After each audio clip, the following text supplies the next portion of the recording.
حمدا كثيرا طيبا مباركا فيه نحمده ونستعينه ونؤمن به ونتوكل عليه ونعوذ بالله من شرور أنفسنا وسيئات أعمالنا من يهده الله فلا مضل له ومن يضلل فلا هادي له وأشهد أن لا إله إلا الله وحده لا شريك له وأشهد أن محمدا عبده ورسوله أرسله بالهدى ودين الحق ليظهره على الدين كله ولو كره المشركون اللهم صل على محمد وعلى آل محمد كما صليت على إبراهيم وعلى آل إبراهيم إنك حميد مجيد اللهم بارك على محمد وعلى آل محمد كما باركت على إبراهيم وعلى آل إبراهيم إنك حميد مجيد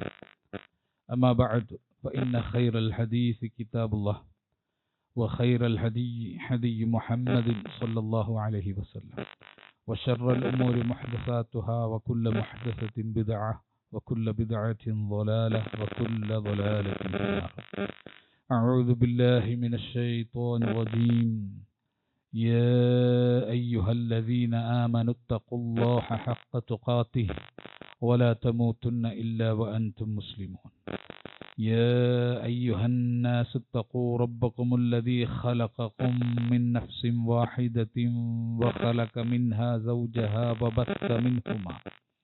وبث منهما رجالا كثيرا ونساء واتقوا الله الذي تساءلون به والأرحام إن الله كان عليكم رقيبا يا أيها الذين آمنوا اتقوا الله وقولوا قولا سديدا يصلح لكم أعمالكم ويغفر لكم ذنوبكم ومن يطع الله ورسوله فقد فاز فوزا عظيما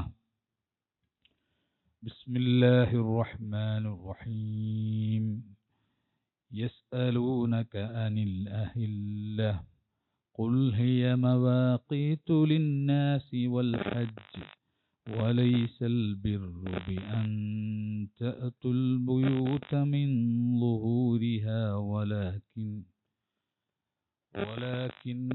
البر من اتقى وأتوا البيوت من أبوابها واتقوا الله لعلكم تفلحون رب اشرح لي صدري ويسر لي أمري واحلل عقدة من لساني يفقهوا قولي സ്നേഹം നിറഞ്ഞ സത്യവിശ്വാസികളെ വിശ്വാസിനികൾ അല്ലാഹു സുബ്ഹാനഹു വ തആലയെ സൂക്ഷിച്ചുകൊണ്ടും അവൻ്റെ വിധിവിലക്കുകൾ കഴിവിൻ്റെ പരമാവധി പാലിച്ചും ശ്രദ്ധിച്ചും സൂക്ഷിച്ചും ജീവിക്കുവാൻ പരിശ്രമിക്കണമെന്ന് അർഹതക്കനുസൃതമായി ഓർമ്മപ്പെടുത്തുകയാണ്, വസിയ്യത്ത് ചെയ്യുകയാണ്.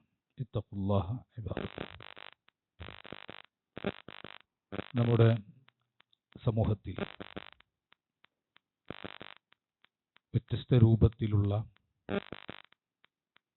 കാഴ്ചപ്പാടുകൾ ദീനീ വിഷയങ്ങളിൽ വ്യാപകമായി കൊണ്ടിരിക്കുകയാണ്. ഇന്ന് തന്നെ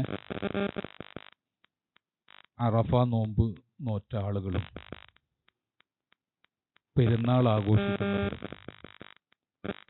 ഇന്നലെ അറഫ നോമ്പ് നോറ്റ് ഇന്ന് ഒന്നും ചെയ്യാതിരുന്നു നാളെ പെരുന്നാൾ ആഘോഷിക്കുന്നവരും, അങ്ങനെ വ്യത്യസ്ത രൂപത്തിലുള്ള അഭിപ്രായ ഭിന്നതകൾ വ്യാപിച്ചുകൊണ്ടിരിക്കുകയാണ്.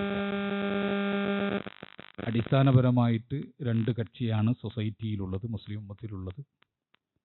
ഒന്ന് മിഹാക്ക് നോക്കിയിട്ട് നോമ്പും പെരുന്നാളും സ്വീകരിക്കുന്നവർ, അഥവാ ന്യൂമൂൺ നോക്കിയിട്ട് നോമ്പും പെരുന്നാളും സ്വീകരിക്കുന്നവർ. രണ്ട് ഹിലാല് നോക്കിയിട്ട് നോമ്പും പെരുന്നാളും സ്വീകരിക്കുന്നവർ. ഇങ്ങനെ രണ്ട് കക്ഷിയാണ് അടിസ്ഥാനപരമായിട്ടുള്ളത്. ആ ഹിലാല് നോക്കിയിട്ട് നോമ്പും പെരുന്നാളും സ്വീകരിക്കുന്നവരിലെ വിവിധ കക്ഷികൾ വേറെയുണ്ട്, വിവിധ കാഴ്ചപ്പാടുകളുള്ളവർ. അതിലൊന്നാണ് ഞാൻ പറഞ്ഞത്, ഒരു കാഴ്ചപ്പാടനുസരിച്ച് അറഫ നോമ്പ് ഇന്നലെ കഴിഞ്ഞു, ഇന്ന് പെരുന്നാളാണ്. മറ്റൊരു കാഴ്ചപ്പാടനുസരിച്ച് അറഫ നോമ്പ് ഇന്നാണ്, നാളെ പെരുന്നാളാണ്. ഇനി മൂന്നാമത്തെ കക്ഷിയുടെ കാഴ്ചപ്പാടനുസരിച്ച് അറഫ നോമ്പ് ഇന്നലെ കഴിഞ്ഞു, ഇന്ന് നോമ്പുമില്ല പെരുന്നാളുമില്ല, നാളെ പെരുന്നാൾ. എന്താണ് ഇങ്ങനെ സംഭവിച്ചുകൊണ്ടിരിക്കുന്നത്? നമ്മൾ ആലോചിക്കണം. ഇതിങ്ങനെ നീണ്ടുപോയാൽ ഏതെല്ലാം രൂപത്തിൽ ഭിന്നിക്കാമോ അങ്ങനെയൊക്കെ നമ്മൾ ഭിന്നിക്കും. ഒരു കാര്യം ബേസ് നമ്മൾ മനസ്സിലാക്കുക. വിശുദ്ധ ഖുർആൻ പറഞ്ഞു യസ്അലൂനക അനിൽ അഹില്ല.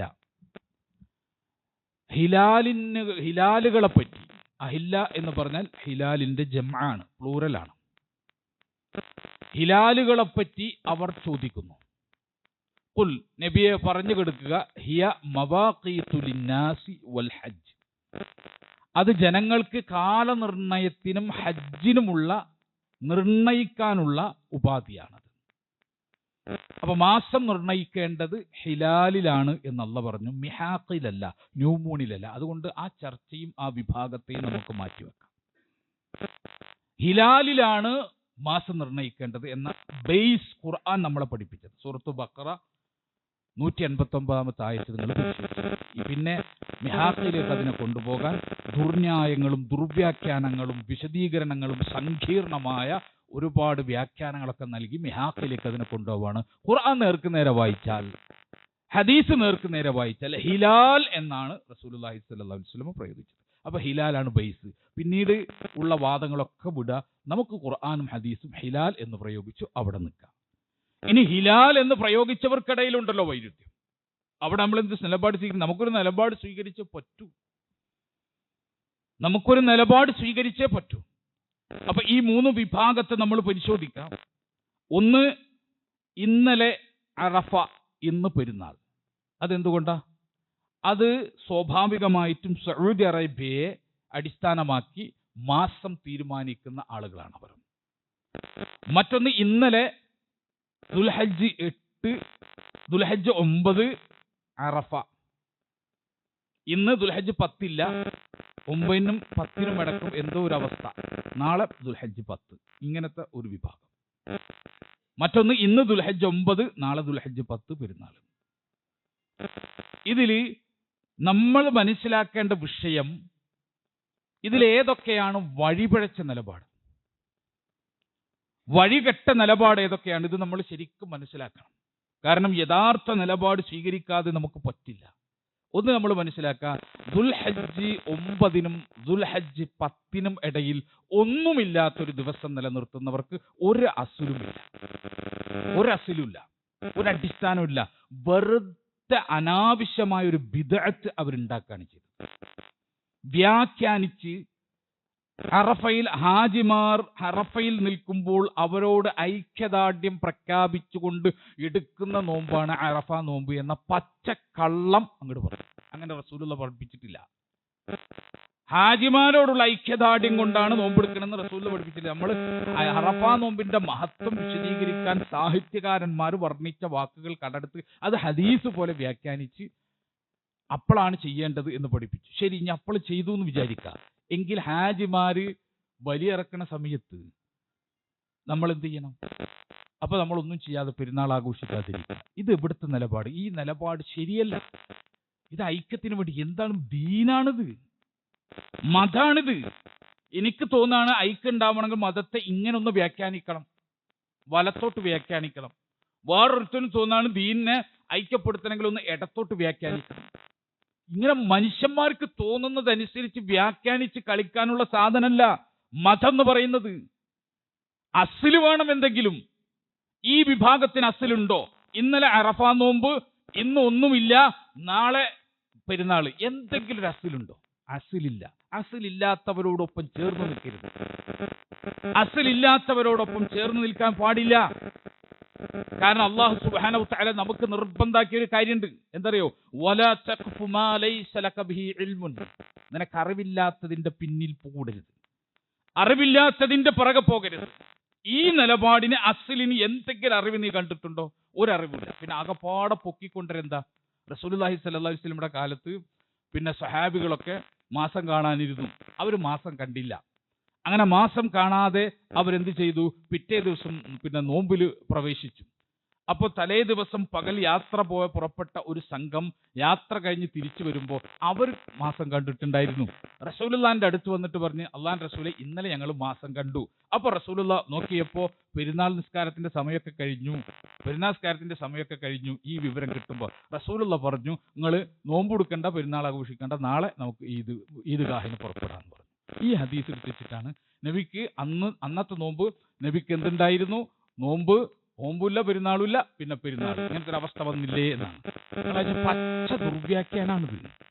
പച്ചക്ക് ദുർവ്യാഖ്യാനിക്കുക. ഒന്ന്, റസൂലുള്ളാഹി സ്വല്ലല്ലാഹു അലൈഹി വസല്ലമ സുബഹിൻ കഴിഞ്ഞ് പിന്നെ നമസ്കാരത്തിന്റെ പെരുന്നാൾ നമസ്കരിക്കേണ്ട സമയം കഴിഞ്ഞിട്ടാണ് ഈ അറിയിപ്പ് കിട്ടുന്നത്. സുബഹിക്ക് മുമ്പ് ഈ അറിയിപ്പ് കിട്ടിയിരുന്നെങ്കിൽ റസൂലുള്ളാഹി സ്വല്ലല്ലാഹു അലൈഹി വസല്ലമ ആ യാത്രാ സംഘത്തെ കണ്ടിരുന്നെങ്കിൽ അള്ളാഹുവിന്റെ റസൂൽ എന്ത് ചെയ്യുമായിരുന്നു? സ്വീകരിക്കായിരുന്നു.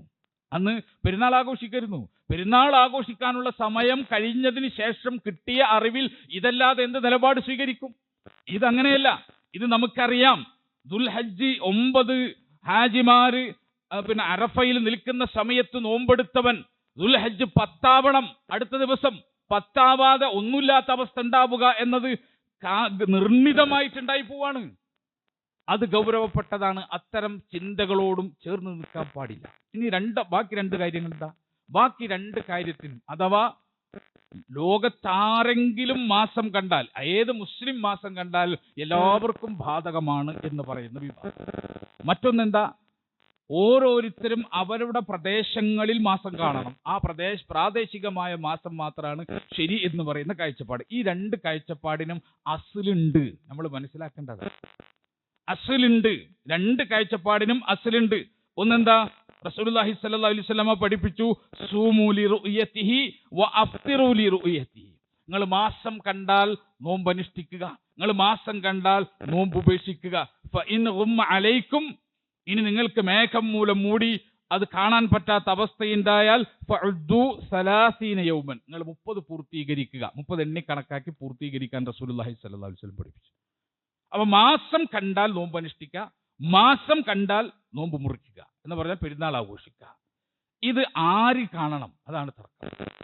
ആര് കാണണം? ഒരു വിഭാഗം ഉലമാക്കൾ പറഞ്ഞു, ആര് കണ്ടാലും മതി, ലോകത്തെ ഏത് മുസ്ലിം കണ്ടാലും മതി, ബാക്കി എല്ലാ മുസ്ലിങ്ങൾക്കും ബാധകമായി. റസൂലുള്ളാഹി സ്വല്ലല്ലാഹു അലൈഹി വസല്ലം ഹദീസിൽ ആകപ്പാടെ മാസം കണ്ടാൽ നോമ്പ് അനുഷ്ഠിക്കുക, മാസം കണ്ടാൽ പെരുന്നാൾ ആഘോഷിക്കുക എന്നുള്ള കൽപ്പന കിട്ടൂ. അത് എങ്ങനെ കാണണം? ആ ലോകത്ത് ഏതെങ്കിലും ഒരു മുസ്ലിം കണ്ടാൽ മതി, ആ അറിയിപ്പ് കിട്ടുന്ന എല്ലാവർക്കും ബാധകമാണ് എന്ന വീക്ഷണം ഇസ്ലാമികാണ്. അസലുണ്ട്. ഈ ഹദീസിന്റെ വ്യാഖ്യാനത്തിൽ അസലുണ്ട്. ഇനി രണ്ടാമത്തെ വിഭാഗോ, അങ്ങനെ ലോകത്ത് ആര് കണ്ടാലും മതി എന്നത് ശരിയല്ല. ഓരോ പ്രദേശത്തിന്റെയും അവസ്ഥയനുസരിച്ച് പ്രാദേശികമായ കാഴ്ചയാണ് വേണ്ടത്. അതിനും അസലുണ്ട്, അതിനും അടിസ്ഥാനമുണ്ട്. അതാണ് കൂടുതൽ പ്രബലമായി നിൽക്കുന്നത്. ഞാനൊരൊറ്റ ഹദീസ് നിങ്ങളെ ശ്രദ്ധയിൽപ്പെടുത്താം. ഈ ഹദീസ് നിങ്ങൾക്ക് മനസ്സിലാവണം എങ്ങനെയാണെന്ന് നോക്കുക. സകല ദുർവ്യാഖ്യാനങ്ങളെയും മാറ്റിവെച്ച് നിങ്ങൾക്ക് എങ്ങനെയാണ് മനസ്സിലാവേണ്ടത് നോക്കുക. ഖുറൈബ് റളിയല്ലാഹുവിൽ നിന്ന് ഇമാം മുസ്ലിം ഉദ്ധരിക്കുന്ന റിവായത്താണ്. ഇമാം മുസ്ലിം മാത്രമല്ല, അബൂദാവൂദ്, തിർമിദി, നസായി തുടങ്ങിയ മുഹദ്ദിസുകൾ ഇത് രേഖപ്പെടുത്തി. ഇമാം മുസ്ലിം ഉദ്ധരിക്കുക, അൻ ഖുറൈബ് റളിയല്ലാഹു തൊട്ട് ഉദ്ധരിക്കാണ്, അന്ന ഉമ്മുൽ ഫളൽ ബിൻത ഹാരിസ് ബഅസത്ഹു ഇലാ മുആവിയ ബിശാം. ഉമ്മു ഫളൽ ബിൻത് ഹാരിസ റളിയല്ലാഹു അൻഹ ഖുറൈബ് റളിയല്ലാഹു അൻഹുവിനെ മുആവിയുടെ അടുത്തേക്ക് ഷാമിലേക്ക് അയച്ചു. ഖാല, അദ്ദേഹം പറയാ, ഖദിംതു ഷാം, ഞാൻ ഷാമിൽ എത്തി. ഫഖളൈതു ഹാജതഹ, എൻ്റെ എല്ലാ കാര്യങ്ങളും ഞാൻ എന്ത് ചെയ്തു? നിർവഹിച്ചു. അവിടെ ചെന്നു, ഷാമിൽ വന്നു, ഷാമിൽ വെച്ച് എൻ്റെ കാര്യങ്ങളൊക്കെ നിർവഹിച്ചു കഴിഞ്ഞു. വസ്തുഹില്ല അലയ്യ റമളാൻ വ അനാ ബിശാം, ഞാൻ ഷാമിലുള്ള സമയത്ത് ഹിലാല് കണ്ടു, ഷാമിൽ വെച്ച് ഹിലാല് കണ്ടു. ഫറഅയ്തുൽ ഹിലാല ലൈലത്തുൽ ജുമുഅ, വെള്ളിയാഴ്ച രാത്രിയാണ് ഹിലാൽ അവിടെ കണ്ടത്. ഷാമിൽ വെള്ളിയാഴ്ച രാത്രി ഹിലാൽ അവിടെ കണ്ടു. ആര് കണ്ടു? ഖുറൈബ് റളിയല്ലാഹു അൻഹു കണ്ടു, മുആവിയ റളിയല്ലാഹു അൻഹു കണ്ടു, അവിടുത്തെ മുസ്ലിങ്ങൾ മുഴുവനും കണ്ടു വെള്ളിയാഴ്ച രാത്രി. സുമ്മ ഖദിംതുൽ മദീനത ഫി ആഖിരി ശഹർ, ആ റമളാന്റെ അവസാനത്തെ ദിവസം, ആ മാസാവസാനം അദ്ദേഹം എന്ത് ചെയ്തു? മദീനയിലേക്ക് തിരിച്ചു വന്നു. ഷാമീന്ന്, ഇന്നത്തെ സിറിയയിൽ നിന്ന് മദീനയിലേക്ക് അദ്ദേഹം തിരിച്ചു വന്നു. ഫസഅലനി അബ്ദുല്ലാഹി ഇബ്നു അബ്ബാസ് റളിയല്ലാഹു അൻഹുമാ സുമ്മ ദക്കറൽ ഹിലാൽ. അങ്ങനെ അബ്ദുല്ലാഹി ഇബ്നു അബ്ബാസ് റളിയല്ലാഹു അൻഹുമായി അദ്ദേഹം സംസാരിച്ച് ഹിലാലിനെ പറ്റി സംസാരം തുടങ്ങി. ഫഖാൽ, ആ സമയത്ത് അബ്ദുല്ലാഹി ഇബ്നു അബ്ബാസ് റളിയല്ലാഹു അൻഹുമാ, ഇബ്നു അബ്ബാസ് റളിയല്ലാഹു അൻഹു എന്ത് ചെയ്തു? അദ്ദേഹം ചോദിച്ചു, മതാ റഅയ്തുമുൽ ഹിലാല, എപ്പോഴാണ് നിങ്ങൾ ഹിലാൽ കണ്ടത്? ഫഖുൽതു, ഞാൻ പറഞ്ഞു, ഖുറൈബ് റളിയല്ലാഹു പറയും, ഞാൻ പറഞ്ഞു, റഅയ്നാഹു ലൈലത്തുൽ ജുമുഅ, ഞങ്ങൾ വെള്ളിയാഴ്ച രാത്രിയാണ് അത് കണ്ടത്. ഫഖാൽ അൻത റഅയ്തഹു, നീ അത് കണ്ടോ ഖുറൈബെ എന്ന് ഇബ്നു അബ്ബാസ് റളിയല്ലാഹു അൻഹു ചോദിച്ചു. ഫഖുൽതു നഅം, അതെ ഞാൻ കണ്ടു. വറാഅഹുന്നാസ്, ജനങ്ങളും കണ്ടു. വസോമു, ആ ജനങ്ങൾ നോമ്പ് നോറ്റു. വസോമ മുആവിയ, മുആവിയ റളിയല്ലാഹു അൻഹു നോമ്പ് നോറ്റു. ഫഖാൽ, ആ സമയത്ത് ഇബ്നു അബ്ബാസ് തിരിച്ചു പറയാൻ, ലാകിന്ന റഅയ്നാഹു ലൈലത്തസ് സബത്ത്, ഞങ്ങൾ ഹിലാൽ കണ്ടത് ശനിയാഴ്ച രാത്രിയാണ്.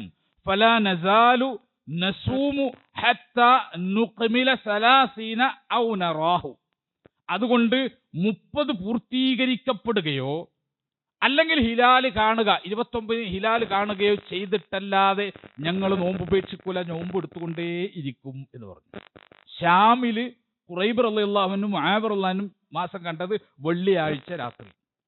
മദീനത്ത് ഇബ്നു അബ്ബാസ് റളിയല്ലാഹു അൻഹു, മദീനത്തെ സഹാബികളും മാസം കണ്ടത്, മദീനത്തെ മുസ്ലിങ്ങളും മാസം കണ്ടത് ശനിയാഴ്ച രാത്രി. അപ്പോ ഇബ്നു അബ്ബാസ് റളിയല്ലാഹു അൻഹു പറയും, ഞങ്ങൾ കണ്ട മാസം അനുസരിച്ച് 30 പൂർത്തീകരിക്കപ്പെടണം, ശനിയാഴ്ച തൊട്ട് 30 പൂർത്തീകരിക്കപ്പെടണം. അല്ലെങ്കിൽ എന്ത് വേണം? ഞങ്ങൾ കണ്ട ശനിയാഴ്ച തൊട്ട് 29ാമത്തെ ദിവസത്തിന്റെ രാത്രിയിൽ മാസപ്പിറവി കാണണം, അതാണ് വേണ്ടത് എന്ന് പറഞ്ഞു. ഫഖുൽതു, അപ്പോൾ പിന്നെ ഖുറൈബ് റളിയല്ലാഹു അൻഹു ചോദിച്ചു, അവല തക്തഫി ബിറുഅയത മുആവിയത വസിയാമിഹി, മുആവിയ റളിയല്ലാഹു അൻഹു അവിടെ ഷാമിൽ മാസം കണ്ടതും നോമ്പ് നോറ്റതും നിങ്ങൾക്കും മതിയായതല്ലേ? ചോദ്യാണ്, ഖുറൈബ് റളിയല്ലാഹു അൻഹു ചോദ്യാണ്. അവിടെ ഷാമിൽ സിറിയയില് മുആവിയ റളിയല്ലാഹു അൻഹുവും മുസ്ലിങ്ങളും നോമ്പ് പിന്നെ മാസപ്പിറവി കണ്ടു, അതിന്റെ അടിസ്ഥാനത്തിൽ നോമ്പ് നോറ്റു. വെള്ളിയാഴ്ച രാത്രി നിങ്ങൾ അന്ന് കണ്ടില്ല, ശനിയാഴ്ച രാത്രി കണ്ടു എങ്കിൽ നിങ്ങൾക്കത് പോരെ, അതിനനുസരിച്ച് നിങ്ങളും മാറ്റണ്ടേ? ഫഖാൽ, അദ്ദേഹം പറഞ്ഞു, ലാ ഹാകദാ അമറനാ റസൂലുള്ളാഹി സ്വല്ലല്ലാഹു അലൈഹി വസല്ലം, അങ്ങനെയാണ് നബി സല്ലല്ലാഹു അലൈഹി വസല്ലം കൽപ്പിച്ചിട്ടുള്ളത്. ഈ ഹദീസിന്റെ അടിസ്ഥാനത്തിൽ ഷാഫിഈ മദ്ഹബിലെ പണ്ഡിതന്മാര് പറഞ്ഞു, പ്രാദേശികമായ കാഴ്ചയാണ് വേണ്ടത്. അത് റസൂലുള്ളാഹി സ്വല്ലല്ലാഹു അലൈഹി വസല്ലം കൽപ്പിച്ചതാണ്. കാരണം ഇബ്നു അബ്ബാസ് റളിയല്ലാഹുവിന്റെ ഇജ്തിഹാദല്ല, ഇബ്നു അബ്ബാസ് റളിയല്ലാഹു അൻഹു അദ്ദേഹത്തിന്റെ ഇജ്തിഹാദല്ല. ഹാകദാ അമറനാ റസൂലുള്ളാഹി സ്വല്ലല്ലാഹു അലൈഹി വസല്ലം, അങ്ങനെയാണ് നബി സല്ലല്ലാഹു അലൈഹി വസല്ലം ഞങ്ങളോട് കൽപ്പിച്ചത് എന്ന് പറഞ്ഞാൽ മതമായി, അത് മതമായി മാറി. അതുകൊണ്ട് ഓരോ പ്രദേശത്തിനും അതിൻ്റെ കാഴ്ചയുണ്ടാകണം എന്ന വീക്ഷണം ബലപ്പെട്ടു. സൂമു ലിറുയതിഹി വഅഫ്തിറു ലിറുയതിഹി, നിങ്ങൾ മാസം കണ്ടാൽ നോമ്പ് നോക്കുക, മാസം കണ്ടാൽ നോമ്പ് ഉപേക്ഷിക്കുക. 2 വിഭാഗമായി പിരിഞ്ഞു. ആ മാസം കാണൽ ആരാണ് കാണേണ്ടത്? ലോകത്ത് ഏതെങ്കിലും മുസ്ലിം കണ്ടാൽ എല്ലാ മുസ്ലിങ്ങൾക്കും ബാധകമാണ് എന്ന വീക്ഷണം. രണ്ടാമത്തെ വീക്ഷണം എന്താ? ഓരോ പ്രാദേശികമായിട്ട് കാണണമെന്ന വീക്ഷണം. ആ പ്രാദേശികമായി കാണണമെന്ന മുസ്ലിം ഉലമാക്കളുടെ വീക്ഷണം, പ്രത്യേകിച്ച് ശാഫിഈ മദ്ഹബിലെ പണ്ഡിതന്മാരുടെ വീക്ഷണം, ആ വീക്ഷണത്തിന് ഒന്നുകൂടി ഉപോത്ബലകമായി തെളിവായിട്ട് ഇമാം മുസ്ലിമിന്റെ ഈ ഹദീസ് മാറുന്നു. പ്രാദേശിക നിലപാടിലേക്ക് പോകുന്നതാണ് ഏറ്റവും ഖൈറ്, ഏറ്റവും ഫലമായ നിലപാട് എന്ന് വന്നു. ഇത് കേരളത്തിലെ ഏതെങ്കിലും ഷാഫി മദ്ഹബുകാർ പറഞ്ഞതാണോ? നിങ്ങൾക്ക് ഇമാം നബവി ഈ ഹദീസിന്, ഞാൻ ഈ പറഞ്ഞ ഖുറൈബ് റളിയല്ലാഹുവിന്റെ ഹദീസിന്, ആ ഹദീസിന് ഇമാം മുസ്ലിമിന്റെ സ്വഹീഹിന് ബാബ് കൊടുത്തത് ഇമാം നബവിയാണ്. ഇമാം മുസ്ലിം ബാബ് കൊടുത്തിട്ടില്ല, ഹദീസ് എഴുതി ചെയ്തിട്ടുള്ള ബാബ് കൊടുത്തത് ഇമാം നബവിയാണ്, ഹെഡിങ് അധ്യായം കൊടുത്തത്. അവിടെ ഇമാം നബവി പറയാണ്, ബാബു ബയാനി അന്ന ലികുല്ലി ബലദിൻ റുഇയതഹും വഅന്നഹും ഇദാ റഅൗ ഹിലാല ബിബലദിൻ ലാ യസ്ബുതു ഹുക്മുഹു ലിമാ ബഅദു അൻഹും. അദ്ദേഹം പറഞ്ഞെന്തറിയോ? ഓരോ ദേശത്തിനും അതിൻ്റെതായ ചന്ദ്രപ്പിറവി കാണലുണ്ട്. ഒരു ദേശത്ത് ചന്ദ്രപ്പിറവി കാണുന്നുവെങ്കിൽ അത് അതിൽ നിന്ന് വളരെ അകലമുള്ള പ്രദേശങ്ങൾക്ക് ബാധകമാകില്ല എന്ന അധ്യായം നബി കൊടുത്തതാ. ഈ ഹദീസ് ഖുറൈബ് റളിയല്ലാഹുവിന്റെ ഹദീസിൽ വെച്ചിട്ട് പറയാ, ഷാമിൽ കണ്ടത് മദീനത്തേക്ക് ബാധകമല്ല എന്ന് ഇബ്നു അബ്ബാസ് റളിയല്ലാഹു അൻഹു പറഞ്ഞല്ലോ. ഹദീസിന് ഇമാം നബവി കൊടുത്ത അധ്യായം എന്താ? ഒരു പ്രദേശത്തിന് അതിൻ്റെതായ ചന്ദ്രപ്പിറവി ഉണ്ട് എന്നും ആ പ്രദേശത്തിന് ചന്ദ്രപ്പിറവി കണ്ടാൽ ആ പ്രദേശത്ത് നിന്ന് വിദൂരമായ സ്ഥലങ്ങളിലേക്ക് ഈ ചന്ദ്രപ്പിറവി ബാധകമല്ല എന്ന് പഠിപ്പിക്കുന്ന ഹദീസ്, അതിൻ്റെ അധ്യായം എന്നാണ് അദ്ദേഹം കൊടുത്തത്. ഇനി ഇമാം തിർമിദി ഈ ഹദീസിനെ വ്യാഖ്യാനിച്ചു. അദ്ദേഹം ഹിജറ 209 ജീവിച്ച ആളാണ്. ഹിജറ 202 ജീവിച്ച ആളാണ്. അദ്ദേഹം പറയാണ്, അദ്ദേഹത്തിന് ഈ ഹദീസ് ഖുറൈബ് റളിയല്ലാഹുവിന്റെ ഈ ഹദീസിന് അദ്ദേഹം കൊടുത്ത ബാബ് എന്താ? ബാബു മാ ജാഅ ലികുല്ലി അഹ്ലി ബലദിൻ റുഅയത്തുഹും. ഓരോ രാജ്യക്കാർക്കും ഓരോ പ്രദേശക്കാർക്കും അവരുടേതായ കാഴ്ചയുണ്ട്, ഹിലാൽ ദർശനമുണ്ട് എന്ന് കൊണ്ടുവരുന്ന അധ്യായം. ഇന്ത്യക്കാരന്റെ, കേരളീയന്റെ, സൗദി അറേബ്യയുടെ, അതുപോലെ തന്നെ യൂറോപ്പിന്റെ, ഏഷ്യയുടെ, അങ്ങനെ ഓരോ സ്ഥലങ്ങൾക്കും അവരുടേതായ കാഴ്ച ചന്ദ്രപ്പിറവി ഉണ്ട് എന്ന് കൊണ്ടുവരുന്ന അധ്യായം എന്നാണ് ഇമാം തിർമിദി കൊടുത്തത്. ഇമാം തിർമിദി ആ ഹദീസിന്റെ താഴെ അദ്ദേഹം രേഖപ്പെടുത്തി, വൽ അമലു അലാ ഹാദാ ഇൻദ അഹ്ലിൽ ഇൽം. പണ്ഡിതന്മാരുടെ അടുക്കൽ ഈ ഹദീസ് എന്ന് പറഞ്ഞാൽ അന്ന ലികുല്ലി അഹ്ലി ബലദിൻ റുഅയതഹും, ഓരോ രാജ്യങ്ങൾക്കും ഓരോ രാജ്യക്കാർക്കും അവരുടേതായ കാഴ്ചയുണ്ടെന്ന് പഠിപ്പിക്കുന്ന ഹദീസ്. അങ്ങനെയാണ് പറഞ്ഞത്. ഇനി അബൂദാവൂദ് ഹിജറ 202 അദ്ദേഹം ജനിച്ചത്. ഞാൻ ഹിജറ പറഞ്ഞതറിയോ? റസൂലുള്ളാഹിന്റെ കാലത്തിന് ശേഷം വല്ലാണ്ട് വിദൂരല്ല. സൗദി അറേബ്യയിലെ പുതിയ കാലത്തെ പണ്ഡിതന്മാരെ അന്ധമായി അനുകരിക്കലാണ് സലഫിയത്ത് എന്ന് തെറ്റിദ്ധരിച്ച സലഫികൾ കൂടി മനസ്സിലാക്കാൻ. അങ്ങനെയുണ്ട് സലഫികൾക്കിടയിൽ.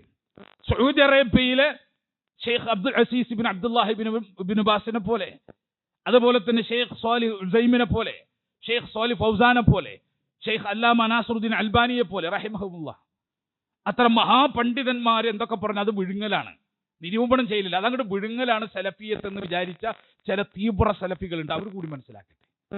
ഷെയ്ഖ് ഇബ്നു ബാസിന്റെ മർത്തബയും ഇമാം തബരി പിന്നെ ഇമാം തിർമിദിന്റെ മർത്തബയും തമ്മിലുള്ള വ്യത്യാസം അവർക്ക് മനസ്സിലാക്കണം. ആ വ്യത്യാസം അവർ മനസ്സിലാക്കണം. അതിനു വേണ്ടിയിട്ടാണ് ഞാനിത് പറയുന്നത്. അദ്ദേഹം പറഞ്ഞത് എന്തറിയോ? അദ്ദേഹം പറഞ്ഞത് പിന്നെ ഇമാം അബൂദാവൂദ് ഹിജറ 202 അദ്ദേഹം ജനിക്കുന്നത്. ഹിജറ 202 ജനിക്കുക, 275 അദ്ദേഹം മരണപ്പെട്ടു. അദ്ദേഹം ഇതിന് കൊടുത്ത ബാബ് എന്തറിയോ? ബാബു ഇദാ റുഇയൽ ഹിലാലു ഫീ ബലദിൻ ഖബലൽ ആഖിരീന ബിലൈലത്തിൻ. മറ്റ് ദേശങ്ങളിൽ ഹിലാൽ ദർശിക്കുന്നതിന് ഒരു രാത്രി മുമ്പ് ഹിലാൽ വേറൊരു ദേശത്ത് ദർശിച്ചാൽ ചെയ്യേണ്ടത്. സൗദി അറേബ്യയിൽ ഹിലാൽ ദർശിക്കുന്നതിന് മുമ്പ് കേരളത്തിൽ ഹിലാൽ കണ്ടാൽ ചെയ്യേണ്ടതെന്ന് നമ്മുടെ നാടൻ ഭാഷയിൽ പറഞ്ഞാൽ, ഒരു ദേശത്ത് ഹിലാൽ കാണുന്നതിന് മുമ്പ് വേറൊരു ദേശത്ത് ഹിലാൽ കണ്ടാൽ ചെയ്യേണ്ടത് എന്നാണ് ഈ ഖുറൈബ് റളിയല്ലാഹുവിന്റെ ഷാമിൽ കണ്ട ഹിലാൽ മദീനത്തേക്ക് പറ്റൂല എന്ന് ഇബ്നു അബ്ബാസ് റളിയല്ലാഹു അൻഹു പറഞ്ഞ ഹദീസിന്റെ അധ്യായം ഹെഡിങ് കൊടുത്തത്. ഈ ഹെഡിങ് വായിക്കണം എന്തറിയോ? ഉലമാക്കൾ ഈ ഹദീസ് വായിച്ചിട്ട് ഇതിന്റെ ഇൻഡെക്സ് ആണല്ലോ ഇപ്പോ ഈ ഹെഡിങ് ആയിട്ട് അവിടെ കൊടുക്കുന്നത്. ഇതിന്റെ ആകെ തുക ആണല്ലോ, ഇതിന്റെ ഒരു എസൻസ് ആണല്ലോ ഹെഡിങ് ആവുക. ഹദീസിന്റെ ഒരു എസൻസ് എടുത്താണല്ലോ ഹെഡിങ് ഉണ്ടാക്കുക. ആ ഹെഡിങ്ങിന്റെ കോലാണ് നമ്മൾ മനസ്സിലാക്കാൻ. ഈ നിലപാടിന് ഹിജറ 202 തൊട്ട് ഈ നിലപാടിന് അടിസ്ഥാനമുണ്ട്. ഇനി ഇമാം നസായി അദ്ദേഹം ജനിച്ച വർഷം ഹിജറ 214, 303 അദ്ദേഹം വഫാത്തായി. ഇമാം നസായി ഈ ഹദീസിന്, ഖുറൈബ് റളിയല്ലാഹുവിന്റെ ഈ ഹദീസിന് അദ്ദേഹം കൊടുത്തിട്ടുള്ള ബാബു ഇഖ്തിലാഫി അഹ്ലിൽ ആഫാഖി ഫീ റുഅയതിഹിം. വ്യത്യസ്ത ദേശങ്ങളിലെ ജനങ്ങളുടെ ചന്ദ്രപ്പിറവിയും ഹിലാലും വ്യത്യസ്തമായിരിക്കും. അദ്ദേഹം കൊടുത്ത ഹെഡിങ്. വ്യത്യസ്ത ദേശങ്ങളിലെ ജനങ്ങളുടെ വ്യത്യസ്ത ചന്ദ്രപ്പിറവിയും വ്യത്യസ്തമായിരിക്കും എന്നാണ് അദ്ദേഹം കൊടുത്ത ഹെഡിങ്. അപ്പൊ ഇത് ഹിജറ 200 മുതൽ ഉലമാക്കൾ ഈ ഹദീസ് വെച്ചിട്ട് ഓരോ പ്രദേശത്തിനും അതിൻ്റെതായ ചന്ദ്രപ്പിറവിയുണ്ട് എന്ന് കൃത്യമായിട്ട് പഠിപ്പിച്ച് തന്നിട്ടുണ്ട്. അല്ലാതെ ഈ കാലഘട്ടത്തിൽ ആരെങ്കിലും സ്വീകരിച്ച നിലപാടല്ല. മാത്രല്ല റസൂലുള്ളാഹി സ്വല്ലല്ലാഹു അലൈഹി വസല്ലമ, നമ്മൾ കൃത്യമായിട്ട് മനസ്സിലാക്കേണ്ട, അള്ളാഹുവിന്റെ റസൂല് പിന്നെ നോമ്പ്, പെരുന്നാൾ എന്നുള്ളത് ഭിന്നിച്ച് വ്യത്യസ്ത കക്ഷികളായിട്ട് ചെയ്തു നടക്കേണ്ട കാര്യമല്ല. റസൂലുള്ളാഹി സ്വല്ലല്ലാഹു അലൈഹി വസല്ലമയിൽ നിന്ന് സുനനു തിർമിദിയിൽ ഒരു ഹദീസ് കാണാം. റസൂലുള്ളാഹി പറയാണ്, അസ്സൗമു യൗമ തസൂമുൻ വൽ ഫിത്റു യൗമ തുഫ്തിറൂൻ വൽ അൽഹാ യൗമ തുളഹൂൻ. അല്ലാഹുവിന്റെ റസൂൽ പറഞ്ഞു, അസ്സൗമു യൗമ തസൂമുൻ, ജനങ്ങൾ നോമ്പെടുക്കുമ്പോഴാണ് നോമ്പ്. ജനങ്ങൾ വൽ ഫിത്റു യൗമ യുഫ്തിറൂൻ, ജനങ്ങൾ പെരുന്നാൾ ആഘോഷിക്കുമ്പോഴാണ് പെരുന്നാൾ. വൽ അൽഹാ യൗമ തുളഹൂൻ, ജനങ്ങൾ ബലിയിറക്കുമ്പോഴാണ് ബലി. അല്ലാഹുവിന്റെ റസൂൽ പറയും ജനങ്ങളോടൊപ്പം ചെയ്യേണ്ട കാര്യമാണ്, ജനങ്ങളോടൊപ്പം ചെയ്യേണ്ട കാര്യമാണ്, ഭിന്നിച്ചിട്ട് ചെയ്യേണ്ട കാര്യമല്ല. ഈ ഹദീസ് രേഖപ്പെടുത്തിയിട്ട് ഇമാം തിർമിദി ഇതിനെ വ്യാഖ്യാനിച്ചു കൊണ്ട് പറഞ്ഞു, ഇന്നമാ മഅന ഹാദ الصوم والفطر مع الجماعة وعظام الناس, നിശ്ചയമായിട്ടും നോമ്പും പെരുന്നാളുമൊക്കെ ജമാഅത്തിനോടും ഭൂരിപക്ഷ ജനങ്ങളോടുമാണ് ചേർന്ന് നിന്ന് ചെയ്യേണ്ടത്. നോമ്പും പെരുന്നാളും. ചില ആളുകൾ എന്ത് ചെയ്തെന്നറിയോ, ഈ ഹദീസ് കട്ട് ചെയ്തു. ജനങ്ങളുടെ മതത്തോടുള്ള ഒരു ബാധ്യതയെപ്പറ്റി ഞാൻ ആലോചിച്ചു പോവാണ്.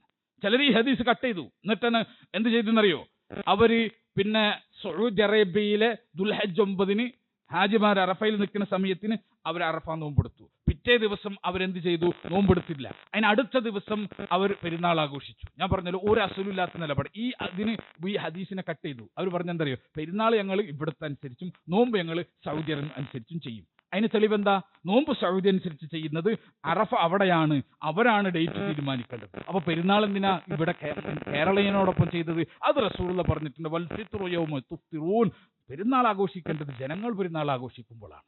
അതിന്റെ തൊട്ട് മുമ്പാണ് ഹദീസിൽ ഭാഗമുള്ളത്, അസ്സൗമു യൗമ തസൂമുൻ, നോമ്പെടുക്കേണ്ടതും ജനങ്ങൾ നോമ്പെടുക്കുമ്പോഴെന്നാണ് റസൂലുള്ളാഹി പറഞ്ഞത്. അതിൽ നിന്ന് ഈ ഒരു ഭാഗത്തെ മാത്രം എടുത്തിട്ട് വിശദീകരിച്ചു. നമ്മൾ മനസ്സിലാക്കേണ്ടത് മുസ്ലിം ഭൂരിപക്ഷത്തോടൊപ്പം നിൽക്കണം. ഇനി ഏതാ മുസ്ലിം ഇതിന്? ജനങ്ങൾ നോമ്പെടുക്കുമ്പോൾ നോമ്പെടുക്കണം എന്ന് പറഞ്ഞു. ഏത് ജനങ്ങളാ? മക്കയിലെ ജനങ്ങളാണോ ഇതുകൊണ്ട് ഉദ്ദേശം? മക്കയിലെ ജനങ്ങൾ നോമ്പെടുക്കുമ്പോൾ നിങ്ങൾ നോമ്പെടുക്കണം, മക്കയിലെ ജനങ്ങൾ പെരുന്നാൾ ആഘോഷിക്കുമ്പോൾ നിങ്ങളും പെരുന്നാൾ ആഘോഷിക്കും. ഇങ്ങനെയാണോ ഈ ഹദീസ്? ഈ ഹദീസ് ഇങ്ങനെയാണെങ്കിൽ മക്കയെ അവലംബമാക്കി മാസം നിർണ്ണയിക്കാൻ പറ്റുമോ? പറ്റാത്ത രാജ്യങ്ങളുണ്ട്. എന്ത് ചെയ്യണം? പറ്റാത്ത രാജ്യങ്ങളുണ്ട്. ഞാൻ ഏതാനും ചില ഉദാഹരണം പറയാം. ഒന്ന്, മക്കയിൽ ഞായറാഴ്ച മാസം കാണുമ്പോൾ, ഞായറാഴ്ച 6 മണിക്ക് മക്കയിൽ മാസം കാണുമ്പോൾ അമേരിക്കയിലെ മിഡ്വേ ദ്വീപുകളിൽ അന്ന് ഞായറാഴ്ച സുബഹി ആയിട്ടുണ്ടാവില്ല, ഞായറാഴ്ച 4 മണി ആയിട്ടുണ്ടാവുള്ളൂ. നിങ്ങൾ നോക്കണേ, ശ്രദ്ധിക്കണേ. മക്കയിൽ ഞായറാഴ്ച മാസം 6 മണിക്ക് കാണുമ്പോൾ മിഡ്വേ ദ്വീപുകളിൽ ഞായറാഴ്ച സുബഹി ആയിട്ടില്ല, 4 മണി ആയിട്ടുള്ളൂ. മക്കയുമായി ബന്ധപ്പെട്ട് 11 മണിക്കൂർ പുറകിലാണ് അവർ. അപ്പം മക്കക്കാർ ഞായറാഴ്ച മാസം കണ്ടു. മക്കക്കാർ മാസം കാണുമ്പോൾ അവർക്ക് സുബഹി ആയിട്ടില്ല. അവർ എന്ത് ചെയ്യണം? ഞായറാഴ്ച മക്കക്കാരെ അവലംബാക്കിയിട്ട് അവർ പിന്നെ നോമ്പെടുക്കുകയാണെങ്കിൽ അവർ ഞായറാഴ്ച നോമ്പെടുക്കണം. മക്കക്കാർ എപ്പോൾ എടുക്കും നോമ്പ്? ഞായറാഴ്ച മാസം കണ്ട മക്കക്കാർക്ക് എപ്പോഴായിരിക്കും നോമ്പ്? തിങ്കളാഴ്ച. മിഡ്വേക്കാർക്കോ ഞായറാഴ്ച. ഒരിക്കലും ലോകത്ത് മക്കനെ ആസ്പദമാക്കിയിട്ട് ജനങ്ങളെ മുഴുവൻ ഒറ്റ നോമ്പിന്റെ അടിസ്ഥാനത്തിൽ ആക്കാൻ കഴിയില്ല.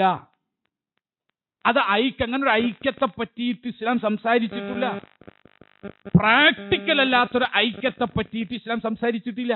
ഇന്നത്തെ അവസ്ഥയിൽ സൗദി അറേബ്യയിൽ മക്കയിൽ ഞായറാഴ്ച മഗ്രിബിന്റെ ആ മാസം കാണുമ്പോൾ, മഗ്രിബിന് ശേഷം സൂര്യാസ്തമയത്തിന് ശേഷം ഒരു മാസം കാണുമ്പോൾ മിഡ്വേ ദ്വീപുകളിലേക്ക് മാസം കണ്ടു എന്ന അറിയിപ്പ് എത്തിയിട്ടുണ്ടാവും. സുബഹിക്ക് മുമ്പ് എന്ന് പറഞ്ഞ് സുബഹിക്ക് മുമ്പ് മാസം കണ്ട വിവരം കിട്ടിയാൽ എന്ത് ചെയ്യണം? നോമ്പെടുത്തോളണം. അപ്പൊ മിഡ്വേക്കാർ നോമ്പെടുക്കണം. എപ്പോൾ എടുക്കണം? ഞായറാഴ്ച. സൗദി അറേബ്യയുടെ മാസപ്പിറവിനെ ഡിപ്പെൻഡ് ചെയ്തതാണ്. സൗദി അറേബ്യയുടെ മാസപ്പിറവി ഡിപ്പെൻഡ് ചെയ്യുമ്പോൾ ചില രാജ്യങ്ങൾക്ക് എന്താവുന്നു? ഞായറാഴ്ച നോമ്പെടുക്കും, സൗദി അറേബ്യക്ക് തിങ്കളാഴ്ച നോമ്പാവും. ഐക്യപ്പെടാൻ പറ്റൂല. ഇനി അറഫാണെങ്കിലോ? അറഫാണെങ്കിൽ നിങ്ങൾ ആലോചിച്ച് നോക്കി, സൗദി അറേബ്യയുടെ ദുൽഹജ്ജ് 1 ഒരു ദിവസം മുമ്പ് തന്നെ മിഡ്വേക്കാർക്ക് ദുൽഹജ്ജ് 1 ആയിട്ടുണ്ടാവും. എങ്ങനെ ഇത് ചെയ്യാം? നിങ്ങളൊന്ന് ആലോചിച്ച് നോക്കിയേ. സൗദി അറേബ്യനെ ഡിപ്പെൻഡ് ചെയ്തിട്ട് ദുൽഹജ്ജ് 1 മിഡ്വേ ദ്വീപുകാർ കാണാനിരുന്നാൽ, അവിടുത്തെ മുസ്ലിങ്ങൾ കാണാനിരുന്നാൽ, ഇന്ന് സൗദി അറേബ്യയിൽ കാണുന്നത് അതിന് ഒരു ദിവസം പിറകിലായിട്ടാണ് ആർക്കുണ്ടാവുക? മിഡ്വേ ദ്വീപുകാർക്കുണ്ടാവുക. ഒരിക്കലും അവർക്ക് മക്കയെ ആശ്രയിക്കാൻ പറ്റില്ല. ഇനി മക്കയെ ആശ്രയിക്കാൻ പറ്റാത്ത വേറെ ചില രാജ്യങ്ങൾ നമുക്ക് കാണാം. പ്രത്യേകിച്ച് നിങ്ങൾ പിന്നെ ശ്രദ്ധിച്ചാൽ പിന്നെ ആഫ്രിക്കയിലെയും യൂറോപ്പിലെയും പല രാജ്യങ്ങളും ആഫ്രിക്കൻ യൂറോപ്യൻ രാജ്യങ്ങളിൽ നമ്മൾ മനസ്സിലാക്കുക, ന്യൂമൂൺ കഴിഞ്ഞിട്ട് ആദ്യത്തെ സൂര്യാസ്തമയ സമയത്ത് മക്കയിൽ പലപ്പോഴും ചന്ദ്രന്റെ പ്രായം 13 മണിക്കൂറിന് താഴെയായിരിക്കും. 13 മണിക്കൂറിന് താഴെയായിരിക്കും. 13 മണിക്കൂറിന് താഴെ ചന്ദ്രന് പ്രായമുള്ള ചന്ദ്രനെ കണ്ണുകൊണ്ട് കാണാൻ പറ്റില്ല. ഭൂമിയിൽ ഒരു സ്ഥലത്തുനിന്ന് കാണാൻ പറ്റില്ല. 13 മണിക്കൂറിൽ കൂടുതൽ പ്രായമാകുമ്പോഴാണ് ചന്ദ്രനെ കാണാൻ എവിടെ പറ്റുള്ളൂ? കണ്ണുകൊണ്ട് മനുഷ്യർ കാണാൻ പറ്റുള്ളൂ. ഹിലാൽ നോക്കാനിരിക്കുമ്പോൾ 13 മണിക്കൂറിൽ അധികം പ്രായം ഉണ്ടാവണം. എന്നാൽ ആദ്യത്തെ ന്യൂമൂൺ കഴിഞ്ഞാൽ, ഭൂമിയിലെ ന്യൂമൂൺ ആദ്യത്തെ കഴിഞ്ഞാൽ, സൗദി അറേബ്യയിലെ ആദ്യത്തെ അസ്തമയ സമയത്ത് ചന്ദ്രന് മിക്ക സമയങ്ങളിലും 13 മണിക്കൂറിന് താഴെ ആയിരിക്കും പ്രായം. അന്ന് സൗദി അറേബ്യയിൽ കാണാൻ പറ്റില്ല. എന്നാൽ ആഫ്രിക്കയിലെയും യൂറോപ്പിലെയും പല ദ്വീപുകളിലും അന്ന് ചന്ദ്രന് 20 മണിക്കൂർ പ്രായം ഉണ്ടാവും. അവർ കാണും. എന്ന് പറയുന്നത് സൗദിക്ക് കാണാൻ പറ്റൂല, ആഫ്രിക്കയിലെ പല രാജ്യങ്ങൾക്കും കാണാൻ പറ്റും, അമേരിക്കയിലെ പല രാജ്യങ്ങൾക്കും പല ദ്വീപുകൾക്കും കാണാൻ പറ്റും. അപ്പോൾ ഒരു ദിവസം മുമ്പ് ഒരു മാസം കാണും. സൗദി അറേബ്യയിൽ ഒരു ദിവസം മാസം കാണും. നിങ്ങൾ ആലോചിച്ചൊക്കെ, കണ്ണുകൊണ്ട് നേർക്ക് നേരെ ഹിലാല് കണ്ടിട്ട് ഞങ്ങൾക്ക് ആ ഹിലാല് പറ്റൂല, മക്കത്ത് കാണട്ടെ എന്ന് പറയുന്നത് ഇസ്ലാമാണോ? അത് ഇസ്ലാമാണോ? ലോകത്ത് മക്കനെ ഡിപ്പെൻഡ് ചെയ്താലത്തെ കാര്യമാണ് ഞാൻ പറയുന്നത്. നിങ്ങൾ തലച്ചോറ് വെച്ചൊന്ന് ചിന്തിച്ചു നോക്ക്. നമ്മളും ആകാശത്ത് നോക്കിയപ്പോൾ 20 മണിക്കൂർ പ്രായം കഴിഞ്ഞ ആര് ഹിലാല് മാനത്ത് തെളിഞ്ഞു നിൽക്കാണ്, നമ്മൾ കണ്ണുകൊണ്ട് കാണാണ്. എന്നാലും നമ്മൾ ഹിലാല് അംഗീകരിക്കൂല. മക്കത്ത് കണ്ടിട്ടില്ല, മക്കത്തപ്പോൾ കാണാൻ പറ്റില്ല. 13 മണിക്കൂറിൽ താഴെ ഇരിക്കും അവിടെ. ആദ്യത്തെ ന്യൂമൂണ് കഴിഞ്ഞാൽ, പിന്നെ ന്യൂമൂണ് കഴിഞ്ഞിട്ടാണല്ലോ ഹിലാല് വരിക, മിഹാക്ക് കഴിഞ്ഞിട്ടാണ് ഹിലാല് വരിക. ആ ഹിലാല് വരുമ്പോൾ അവിടുത്തെ പ്രായം എത്ര? 13 താഴെ ഇരിക്കും. മിക്ക സമയത്ത് കാണാൻ പറ്റൂല. എന്നാൽ കാണാൻ പറ്റും എവിടെ? 20 മണിക്കൂറിന് മേലത്തെ പ്രായമെത്തിയിട്ടുള്ള ചന്ദ്രൻ ഈ ആഫ്രിക്കൻ, അമേരിക്കൻ പല പടിഞ്ഞാറൻ ദ്വീപുകളിൽ ഉണ്ടാവും. അവർക്ക് കാണാൻ പറ്റും. അവർ കണ്ട മാസത്തെ മടക്കണോ? അവർ 1-ാം തീയതി വെട്ടി 2-ാം തീയതി ഒന്നാക്കണോ? അങ്ങനെ പറ്റുമോ? നേർക്ക് നേരെ ഹിലാല് കണ്ടിട്ടും സ്വീകരിക്കാതെ റമദാൻ തുടങ്ങൂല. നിങ്ങൾ ഒന്ന് ആലോചിച്ച്, അതിന്റെ പാപം ഒന്ന് ആലോചിച്ച് നോക്ക്. ഞാൻ ആകാശത്തേക്ക് നോക്കുമ്പോൾ ഷവ്വാലിന്റെ 29-ന് ഞാനിതാ ആകാശത്ത് ഹിലാല് കാണുന്നു. റമദാനായി. ഞാൻ സമ്മതിക്കൂല, സൗദിയിൽ കണ്ടിട്ടില്ല, അതുകൊണ്ട് എൻ്റെ റമദാൻ ബാക്ക്. ഇതാണോ ദീന്? ഇതാണോ ശാസ്ത്രബോധം? ഇതാണോ ഐക്യം? മക്കയെ ഡിപ്പെൻഡ് ചെയ്താൽ, ഇനി വേറെ ഒരു കാര്യം കൂടി ഞാൻ പറഞ്ഞുതരാം. മക്കയെ ഡിപ്പെൻഡ് ചെയ്താൽ, മക്കയിൽ ഷഅബാൻ 29-ന് 6 മണിക്ക് മാസം കാണുമ്പോൾ ന്യൂസിലാൻഡിലെ വെല്ലിംഗ്ടണിൽ സുബഹിസ്കാരം കഴിഞ്ഞിട്ടുണ്ടാവും. അന്ന് സുബഹിസ്കാരം കഴിഞ്ഞിട്ടുണ്ടാവും. ഇവിടെ മാസം കാണുമ്പോൾ അവിടെ സുബഹിസ്കാരം കഴിഞ്ഞിട്ടുണ്ടാവും. ഇവർ മാസം കണ്ട വിവരം അറിയിച്ചാലും അന്നത്തെ ദിവസം ന്യൂസിലാൻഡുകാർക്ക് നോമ്പ് നോക്കാൻ പറ്റൂല. മക്കയെ ഡിപ്പെൻഡ് ചെയ്തിട്ട് ന്യൂസിലാൻഡിന്റെയും സൗദി അറേബ്യയും നോമ്പ് ഒന്നാക്കാൻ പറ്റൂല, വെല്ലിംഗ്ടണിന്റെ ഒന്നാക്കാൻ പറ്റൂല. ഇങ്ങനെ ലോകത്ത് നമ്മൾ അടിസ്ഥാനപരമായി മനസ്സിലാക്കാൻ, ലോകത്ത് ഒരേ സമയത്ത് 2 തീയതി നിലനിൽക്കും. 2 തീയതി നിലനിൽക്കും. ഇന്റർനാഷണൽ ഡേറ്റ് ലൈനിന്റെ പടിഞ്ഞാറ് ഭാഗത്തുള്ളവർക്ക് തിങ്കളാഴ്ച ആകുമ്പോൾ കിഴക്ക് ഭാഗത്തുള്ളവർക്ക് ഞായറാഴ്ച ആയിരിക്കും. ഇങ്ങനെയാണ് ലോകത്തെ ടൈം പോണത്. അതുകൊണ്ട് ഏറ്റവും നല്ല നിലപാട് ഖുറൈബ് റളിയല്ലാഹുവിന്റെ ഹദീസിലേക്ക് മടങ്ങലാണ്. ഖുറൈബ് റളിയല്ലാഹുവിന്റെ ഹദീസിലേക്ക് മടങ്ങുക. ഷാമിൽ കണ്ട കാഴ്ച മദീനത്തുകാർക്ക് ബാധകമല്ല, ഷാമുകാർക്കേ ബാധകമുള്ളൂ. മദീനത്തെ കാഴ്ചയാണ് ഞങ്ങൾക്ക് ബാധകമെന്ന ആ ഇതിലേക്ക് നമ്മൾ മടങ്ങുക. അതാണ് ഏറ്റവും നല്ല നിലപാട് എന്ന് നമ്മൾ മനസ്സിലാക്കുക. അല്ലാഹു സുബ്ഹാനഹു വ തആല ഏറ്റവും നല്ല നിലപാടിലേക്ക് മടങ്ങാൻ നമ്മളെ തൗഫീഖ് നൽകുമാറാകട്ടെ. മാത്രമല്ല സഹോദരങ്ങളെ, നമ്മുടെ നാട്ടിൽ സൗദി അറേബ്യയെ ഡിപ്പെൻഡ് ചെയ്താൽ ഉണ്ടാകാൻ പോകുന്ന അവസ്ഥ എന്താ? അതുകൂടി നമ്മൾ മനസ്സിലാക്കണമല്ലോ. 2 വീക്ഷണത്തിൽ ഒരു വീക്ഷണം നമ്മൾ എടുത്താൽ, ജനങ്ങൾ ഭിന്നിക്കും. 2ാമത്തെ വീക്ഷണം എടുത്താൽ ജനങ്ങൾ ഐക്യപ്പെടും. നമ്മൾ ഏത് വീക്ഷണം എടുക്കണം? അപ്പൊ ഞാൻ ഒരൊറ്റ ചെറിയ ഉദാഹരണം പറഞ്ഞുതരാം. സമി അല്ലാഹു ലിമൻ ഹമിദ എന്ന് പറഞ്ഞാൽ നമ്മളൊക്കെ കൈ ഇങ്ങനെ നേരെ ഇട്ടാണ് നിൽക്കാറ്. എന്നാൽ ചില ആളുകൾ, പ്രത്യേകിച്ച് അറബ്സ്, സമി അല്ലാഹു ലിമൻ ഹമിദ എന്ന് പറഞ്ഞാൽ നെഞ്ചിൽ കൈവെക്കും. ഇങ്ങനെ കൈവച്ച് ഇങ്ങനെ നിൽക്കുന്നുണ്ടാവും. ഇതെന്താ അങ്ങനെ 2 രൂപത്തിൽ വന്നത്? അതൊരു ഹദീസിന്റെ വ്യാഖ്യാനത്തിലെ അഭിപ്രായ ഭിന്നതാണ്. നബിന്റെ ഹദീസിലുള്ളത് ഇത്ര ഉള്ളോ: റുക്കൂഇൽ നിന്നുയർന്നാൽ അസ്ഥികൾ പൂർവസ്ഥിതിയിലേക്ക് വരുന്ന അവസ്ഥയിൽ നിൽക്കട്ടെ എന്നാണ്. അപ്പൊ റുക്കൂഇൽ നിന്ന് ഒരാൾ എഴുന്നേൽക്കുമ്പോൾ റുക്കൂഇന് മുമ്പുള്ള സ്ഥിതിയാണ് വേണ്ടത്. റുക്കൂഇന് മുമ്പുള്ള സ്ഥിതി എന്താ? കൈകെട്ടി നിൽക്കുന്നുണ്ടാവും. ആ സ്ഥിതിയാണ് ഹദീസിൽ ഉദ്ദേശിച്ചതെന്ന് ഒരു വിഭാഗം ഉലമാക്കൾ. മറ്റൊരു വിഭാഗം പറഞ്ഞ അല്ല, ഇവിടെ ഉദ്ദേശിച്ചത് പൂർവ്വസ്ഥിതി എന്ന് പറഞ്ഞാൽ മനുഷ്യന്റെ പൂർവ്വസ്ഥിതി, കൈ നീർത്തിയിട്ട് നിലത്തിട്ട് നിൽക്കുന്ന പൂർവ്വസ്ഥിതി. രണ്ട് അഭിപ്രായ വ്യത്യാസം വന്നു. രണ്ടും സ്വീകരിക്കാം, ഒരു കുഴപ്പമില്ല, രണ്ടും സ്വീകരിക്കാം. പക്ഷേ രണ്ടും സ്വീകരിക്കാവുന്ന അഭിപ്രായമുള്ള ഒരു നാട്ടിൽ ജനങ്ങൾ ഭൂരിപക്ഷം ഏതാണോ അവരോട് എതിർക്കാതെ നിൽക്കുക, ഐക്യപ്പെട്ട് നിൽക്കുകയാണ് വേണ്ടത്. ആ നാടിനനുസരിച്ച് നിലപാട് സ്വീകരിക്കുക. ഇനി ഈ എത്ര നമ്മൾ തർക്കിച്ചാലും ലോകത്തെ ആരെങ്കിലും ഒരാൾ മാസം കണ്ടാൽ അതെല്ലാവർക്കും ബാധകമാണ്, അല്ല പ്രാദേശികമായ മാസമാണ് വേണ്ടത്, ഈ രണ്ട് അഭിപ്രായ വ്യത്യാസത്തെയും നമ്മൾ എടുത്തു വെച്ചാൽ രണ്ടിനും ദീനിൽ തെളിവുണ്ടല്ലോ. കേരളത്തിലെ ശാഫിഇകളാണ് ഭൂരിപക്ഷം. അവർ പ്രാദേശിക മാസത്തിന്റെ ആൾക്കാരാണ്.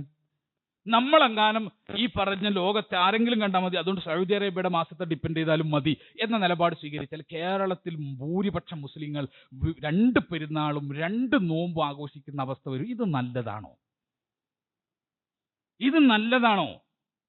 അല്ല. പരമാവധി മുസ്ലിമീങ്ങളോട് ഐക്യപ്പെട്ട് നിൽക്കാൻ പറ്റുന്ന വിഷയങ്ങളിൽ ഐക്യപ്പെട്ട് നിൽക്കണം. നമ്മൾ എപ്പോഴാണ് ഭിന്നിക്കേണ്ടത്? അല്ലാഹുവും റസൂലും ഭിന്നിച്ചേ പറ്റൂന്ന് പഠിപ്പിച്ച കാര്യത്തിലേ ഭിന്നിക്കണ്ടുള്ളൂ, അല്ലാതെ ഭിന്നിക്കേണ്ട ആവശ്യമില്ല. അതുകൊണ്ട് നമ്മൾ മനസ്സിലാക്കുക, അല്ലാഹു സുബ്ഹാനഹു തആല നമ്മളെ പഠിപ്പിക്കുന്നത് ചേർന്ന് നിൽക്കാനും ചേർത്ത് നിർത്താനാണ്. അതിന് കിട്ടുന്ന അവസരങ്ങളെയാണ് നമ്മൾ ഉപയോഗിക്കേണ്ടത്. അല്ലാതെ എങ്ങനെയെങ്കിലും ഭിന്നിച്ചും പുലർന്നും രണ്ട് പെരുന്നാൾ, ഒരു വീട്ടിൽ തന്നെ രണ്ട് പെരുന്നാൾ, ഒരു വീട്ടിൽ തന്നെ രണ്ട് അറഫ നോമ്പ്, ഒരു വീട്ടിൽ തന്നെ വ്യത്യസ്ത രൂപത്തിൽ, എന്തുമാത്രം ദുഃഖകരമായ ഒരു അവസ്ഥയാണ്. അതുകൊണ്ട് വിശ്വാസികളെ ഇതൊക്കെ വെടിഞ്ഞിട്ട് ഐക്യവും പ്രമാണവും ചേർന്ന് നിൽക്കുന്ന പ്രാദേശിക നിലപാടിനോടാണ് നമ്മൾ സ്വീകരിക്കേണ്ടത്. അള്ളാഹുവിന്റെ അനുഗ്രഹം കൊണ്ട് കേരളത്തിലെ മഹാഭൂരിപക്ഷം മുസ്ലിമീങ്ങളും ഈ പ്രാദേശിക മാസപ്പിറവിയുടെ നിലപാടുകാരുമാണ്.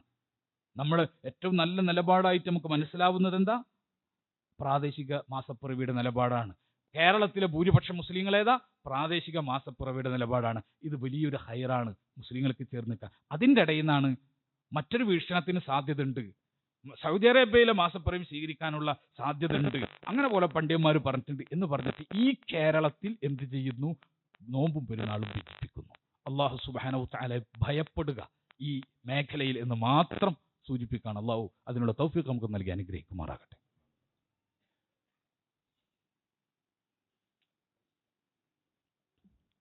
അൽഹംദുലില്ലാഹ് ഹംദൻ കസീറൻ ത്വയ്യിബൻ മുബാറകൻ ഫീഹി വസ്സലാത്തു വസ്സലാമു അലാ ഖാതിമിൽ അംബിയാ നബിയ്യിന അൽ ഹബീബി മുഹമ്മദിൻ വഅലാ ആലിഹി വസഹ്ബിഹി അജ്മഈൻ അമ്മാ ബഅദ് ഇത്തഖുല്ലാഹ ഇബാദല്ലാഹ്. സ്നേഹം നിറഞ്ഞ സത്യവിശ്വാസികളെ, വിശ്വാസിനികളെ, അല്ലാഹു സുബ്ഹാനഹു തആലയെ സൂക്ഷിച്ചുകൊണ്ട് ജീവിക്കണമെന്ന് ഒരിക്കൽ കൂടി അർഹതക്കനുസൃതമായി ഓർമ്മപ്പെടുത്തുകയാണ്, വസിയ്യത്ത് ചെയ്യുകയാണ്. ഇൻഷാ അല്ലാഹ് നാളെ നമ്മുടെ പെരുന്നാൾ നമസ്കാരം രാവിലെ 7:15 പള്ളിയിൽ വെച്ചിട്ടാണ്. സമയനിഷ്ഠ പാലിച്ചുകൊണ്ട് തന്നെ എല്ലാവരും വരിക. അതോടൊപ്പം തന്നെ പെരുന്നാളുമായി ബന്ധപ്പെട്ട ചില സുന്നത്തുകൾ നിങ്ങൾക്കറിയാം. തക്ബീറുകൾ ധാരാളമായി ചൊല്ലിയിട്ടാണ് നമ്മൾ പെരുന്നാൾ നമസ്കാരത്തിന് വീട്ടിൽ നിന്ന് പുറത്തിറങ്ങേണ്ടത്.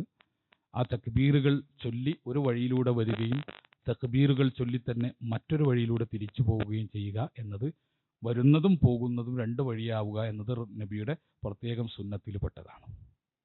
അതുപോലെ തന്നെ ബലിപെരുന്നാൾ ദിവസം ഒന്നും കഴിക്കാതാണ് റസൂലുള്ളാഹി സ്വല്ലല്ലാഹു അലൈഹി വസല്ലമ മുസല്ലയിലേക്ക് വന്നത്. ചെറിയ പെരുന്നാളിന് എന്തെങ്കിലും കഴിച്ചിട്ടുമായിരുന്നു വന്നിരുന്നത്.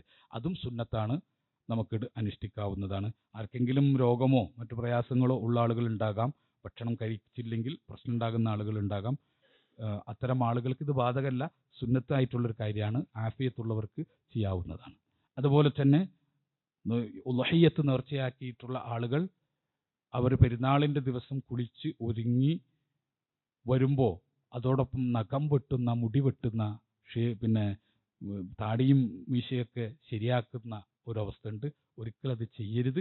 ഉളഹിയ്യത്ത് നേർച്ചയാക്കിയിട്ടുള്ളവർ ബലി അറുത്തതിന് ശേഷം മാത്രമാണ് അവരെന്ത് ചെയ്യേണ്ടത്? നഖം വെട്ടേണ്ടതും മുടിയിൽ നിന്ന് എന്തെങ്കിലും നീക്കേണ്ടത്. അത് ചെറിയ നീക്കലായാലും അത് ബാധകമാണ്. മുടി മൊത്തം നീക്കലല്ല. ഒരാൾ തൻ്റെ മീശ ഷെയ്പ്പ് ചെയ്താൽ മതി. അപ്പോൾ നീങ്ങുന്ന രോമം നീങ്ങിയാൽ, അയാളുടെ താടി ഷെയ്പ്പ് ചെയ്താൽ അപ്പോൾ കുറച്ച് രോമം നീങ്ങും. അത് ഈ സുന്നത്തിനെതിരാണ്. അതുകൊണ്ട് അത് കഴിഞ്ഞിട്ടാണ് അത് ചെയ്യേണ്ടത് എന്ന് മനസ്സിലാക്കുക. ഇങ്ങനെ ചില സുന്നത്തുകൾ കൂടി പാലിച്ചുകൊണ്ട് കൃത്യം 7:15 നമ്മുടെ പള്ളിയിലേക്ക് എത്തണം. അള്ളാഹു നമുക്കെല്ലാം നല്ല സമാധാനമുള്ള, സന്തോഷമുള്ള, സംതൃപ്തിയുള്ള, ഒപ്പം ധാരാളം പുണ്യം ലഭിക്കുന്ന പെരുന്നാൾ നൽകി അനുഗ്രഹിക്കുമാറാകട്ടെ. നമ്മുടെ എല്ലാ സൽക്കർമ്മങ്ങളും അള്ളാഹു സ്വീകരിക്കുമാറാകട്ടെ. അറിഞ്ഞും അറിയാതെയും രഹസ്യമായും പരസ്യമായും നമ്മുടെ ജീവിതത്തിൽ സംഭവിച്ചു പോയ എല്ലാ തെറ്റുകളും പാപങ്ങളും ഒന്നൊഴിയാതെ റബ്ബ് നമുക്ക് പുറത്തു മാപ്പാക്കി തരുമാറാകട്ടെ. അവൻ്റെ ജന്നാത്തുൽ ഫിർദൗസിൽ കുടുംബത്തോടു കൂടി പ്രവേശിക്കുവാനുള്ള തൗഫീഖ് അള്ളാഹു നമുക്ക് നൽകി അനുഗ്രഹിക്കുമാറാകട്ടെ. അള്ളാഹുവിൻ്റെ മതത്തിനൊപ്പം നിന്നുകൊണ്ട് ജനങ്ങളോട് ഐക്യപ്പെടാനുള്ള ഹൃദയവിശാലതയും ഈമാനും ഇൽമും അള്ളാഹു നമുക്കെല്ലാം നൽകി അനുഗ്രഹിക്കുമാറാകട്ടെ. അള്ളാഹുവിൻ്റെ വെറുപ്പ് സമ്പാദിച്ചുകൊണ്ട് ഐക്യപ്പെടുന്നവരിൽ നിന്ന് അള്ളാഹു നമ്മളെ കാത്തു സംരക്ഷിക്കുകയും ചെയ്യുമാറാകട്ടെ. റബ്ബ് സുബ്ഹാനഹു തആല തൃപ്തിപ്പെട്ട രൂപത്തിൽ ജീവിച്ച് തൃപ്തിപ്പെട്ട രൂപത്തിൽ മരിച്ച് തൃപ്തിപ്പെട്ട രൂപത്തിൽ ഉയർത്തെഴുന്നേൽക്കാനുള്ള തൗഫീഖ് നമുക്കും നമ്മുടെ കുടുംബങ്ങൾക്കും നമ്മുടെ മക്കൾക്കും നമ്മുടെ സന്താന പരമ്പരകൾക്കും അള്ളാഹു നൽകി അനുഗ്രഹിക്കുമാറാകട്ടെ. ഖിയാമത്ത് നാൾ വരെ നമ്മുടെ സന്താന പരമ്പരകളുടെ മുഴുവൻ അള്ളാഹു മുസ്ലിമീങ്ങളും മുസ്ലിഹീങ്ങളും മുത്തഖികളും ആക്കി മാറ്റുമാറാകട്ടെ. അള്ളാഹുവിനെ പേടിച്ച് ഭയപ്പെട്ട് അവൻ്റെ ഇഷ്ടദാസന്മാരായി ജീവിച്ചു മരിക്കുന്ന തലമുറകളെ നമ്മുടെ സന്താനങ്ങളിൽ അള്ളാഹു കൊണ്ടുവരുമാറാകട്ടെ. അവരുടെ അമൽ സ്വാലിഹാത്തുകളിൽ നിന്ന് അള്ളാഹു നമ്മുടെ ഖബറുകളിലേക്ക് നിരന്തരം നൽകി അനുഗ്രഹിക്കുമാറാകട്ടെ. നമ്മിൽ നിന്ന് മരണപ്പെട്ടു പോയിട്ടുള്ള മാതാപിതാക്കൾ, നമ്മുടെ ബന്ധുമിത്രാദികൾ, നമ്മുടെ സഹോദരങ്ങൾ, അയൽവാസികൾ, കുടുംബക്കാർ, കൂട്ടുകാർ എല്ലാവർക്കും അള്ളാഹു മഗ്ഫിറത്തും റഹ്മത്തും നൽകി അനുഗ്രഹിക്കുമാറാകട്ടെ. മരണപ്പെട്ടു പോയ നമ്മുടെ ഗുരുനാഥന്മാർ അള്ളാഹു അവർക്ക് സ്വർഗ്ഗം നൽകി അനുഗ്രഹിക്കുമാറാകട്ടെ. അവർക്ക് മഗ്ഫിറത്തും റഹ്മത്തും നൽകി അനുഗ്രഹിക്കുമാറാകട്ടെ.